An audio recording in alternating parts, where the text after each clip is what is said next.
Cayetano était un petit chien de garde, de la race des pervers. Il préférait aller nu pour continuer de ressembler à un chien. Et son intelligence d'oiseau lui recommandait le port de la chemise, réglementaire. Elle tombait largement sur des gros genoux qui avaient l'air infectés. Ils étaient bleus et jaunes, flasques. Leur tumescent s'écœurait facilement, d'autant que les mollets le rapetissaient. Oui, ils étaient la cause infernale de ce rapetissement.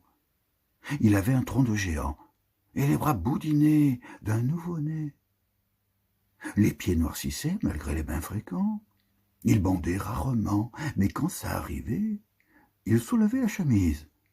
Le sifflet se dressait au milieu d'une touffe de poils rouges, à l'abri d'un boudin de gras où s'agitait un nombril protubérant. Il sentait mauvais, comme un chien, et empestait comme un chien. Il était chauve. Le sang rougissait ses oreilles. Il regardait en coin, pour ne pas regarder. Il voyait un monde plat. Les transparences le piégeaient. Il ne connaissait pas d'unité, et par conséquent était incapable de mesurer les choses et les autres.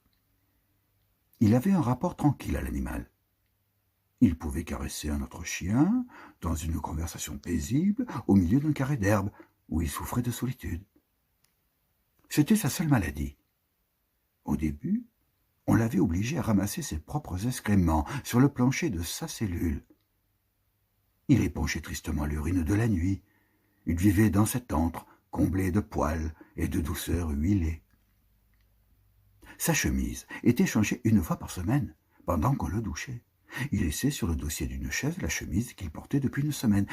Et quand il sortait de la douche, éternuant comme un oiseau, elle avait été remplacée par une chemise propre, soigneusement pliée sur le siège de paille. Il aimait les changements, à condition de pouvoir les peindre. Il travaillait sur des feuilles libres, avec une touffe de poils liée par un fil de boyau et une encre contenue dans la vessie d'un oiseau percé d'un trou et bouchée avec un bouton de cire. Il travaillait penché. Jamais il n'aurait pu s'attaquer à un plan vertical. Encore moins à un plafond comme c'était arrivé au maître de Caprese contre sa volonté et pour le bien de l'humanité. Cayetano n'aboyait pas, sauf si les circonstances le mettaient en présence d'une preuve évidente de l'existence du néant. Il ne voulait pas croire au néant. Il ne croyait pas plus au tout. Il croyait au funambulisme et au saut périlleux. Si les preuves de l'existence du tout lui étaient rapportées, il haussait les épaules. Il était seul, au milieu d'un carré d'herbe verte. Si le chien existait, il caressait le chien, mais il arrivait le plus souvent qu'il n'exista pas.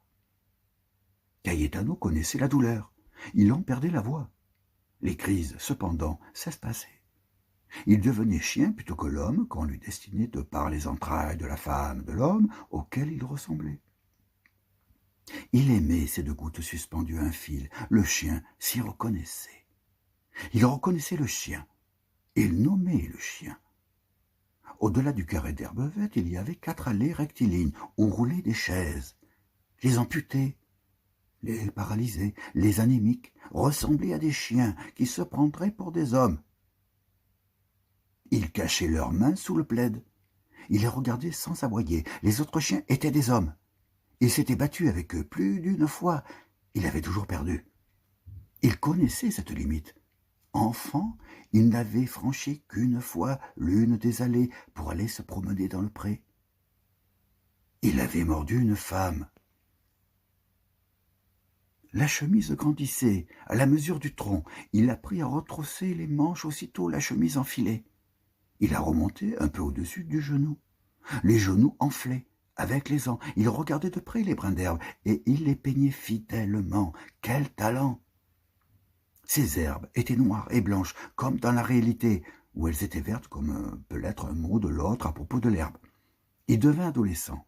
On lui promit qu'il n'arriverait plus rien à son enfance. Il en avait assez des poils, des érections et des douleurs articulaires, mais on ne pouvait pas reculer sur le chemin de la vie. Il ne comprenait pas pourquoi, mais le sentait parfaitement. Mais il aimait prononcer ce mot à la place des autres dont il surveillait sournoisement la conversation. À table, il était glouton. ou il vomissait sans avoir y mangé. On avait le choix. C'était lui qui ne choisissait pas. Il était surélevé par un coussin rempli de paille et de crin, un vieux coussin arraché à un lit. Il cherchait le lit dans sa mémoire et ne trouvait que l'obscurité de la chambre, soit que les volets eussent été fermés, soit que la nuit les eût ouverts. Le coussin les levait à la hauteur des autres quand il était assis avec eux autour d'une table, gloutonnant ou vomissant sa bile, selon le cas.